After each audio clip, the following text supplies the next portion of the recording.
एक मरी सहेली ने जिंदा सहेली को बुला लिया। यह घटना बड़ौदा शहर की है। एक बार की बात है, तब हम लोग 12वीं कक्षा में पढ़ते थे। मेरा नाम ममता और मेरी खास सहेलियाँ, जिनका नाम रीता और सुनीता था, दोनों एक दूसरे के साथ हमेशा खुश रहती थीं। एक दिन की बात है जब रीता की शादी तय हो गई। सभी सहेलियों को बोला कि तुम सब मेरी शादी में ज़रूर आना। हमें आज भी याद है कि रीता की हल्दी मेहंदी हो गई थी और सोमवार को उसकी बारात आने वाली थी। तब हम लोग मिलकर रीता की शादी में उसके घर गए थे और उसकी पक्की सहेली सुनीता भी आई थी। रीता सजी सवरी बैठी थी। उसको तो बारात आने का इंतज़ार था, और होता भी क्यों नहीं। उसका तो राजकुमार घोड़े पर चढ़कर आने वाला था और खुशी का माहौल था। हम सभी लोग नाच गा रहे थे और रीता के साथ हंसी मजाक भी कर रहे थे। आखिर वह घड़ी आ ही गई। रीता शादी करके सुबह अपने ससुराल जाने वाली थी।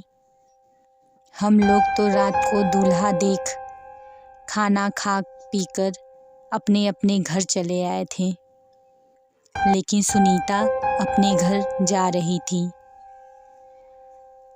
तभी उसके साथ बहुत बड़ा हादसा हो गया।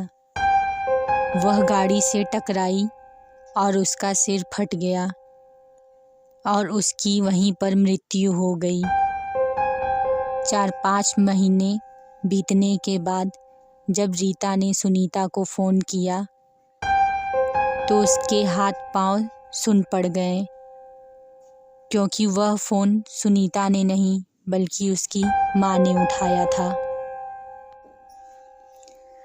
और वही सारी बातें रीता को बता दी। तब मानो रीता के पांव से ज़मीन ही खिसक गई। वह ज़ोर ज़ोर से रोने लगी और यह बात अपने ससुराल में सबको बता दी। 2-3 साल बीतने के बाद रीता को सुनीता रात में दिखाई देने लगी और बोलने लगी, सहेली मेरे पास आ जाओ, अकेले नहीं रहा जाता। और रीता डर गई। फिर सुबह होने पर उसने यह बात अपने ससुराल में सभी को बताई, पर किसी ने भी उसका विश्वास नहीं किया। धीरे धीरे दिन बीतने लगे और रीता मानो पागल सी हो रही थी। उसको कुछ पता नहीं चलता कि वह क्या कर रही है या फिर क्या करने जा रही है। ससुराल वालों ने परेशान होकर रीता को उसके घर भेजने का मन बना लिया और अपने बेटे को बुलाकर बोला, तुम इसे उसके मायके छोड़कर आओ। रीता अपने घर चली आई, लेकिन रीता अपने घर आकर भी वही हरकतें करने लगी। उसकी यह हरकतें देखकर उसके पिता ने सोचा कि उसे किसी पंडित को दिखा देते हैं और देखते हैं कि पंडित क्या बोलते हैं। उसके पिता सोच ही रहे थे कि दूसरे दिन दोपहर हो गई। रीता ने फिर भी अपना दरवाज़ा नहीं खोला। उसके पिता बाहर से आवाज़ मारने लगे, दरवाज़ा खोलो बेटी, मैं तुम्हारा इलाज ज़रूर कराऊंगा, मैं तुम्हें ठीक कर दूंगा।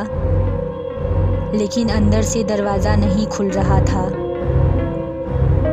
तब उसके पिता डर गए और दरवाज़ा तोड़कर अंदर गए। वहाँ का दृश्य देखकर वह बेहोश हो गए। उनके पीछे उनकी पत्नी भी गई तो देखा कि रीता पंखे से फांसी लगाकर झूल रही थी, क्योंकि वह मर चुकी थी। तब उसकी माँ समझ गई कि मेरी बेटी सच बोल रही थी।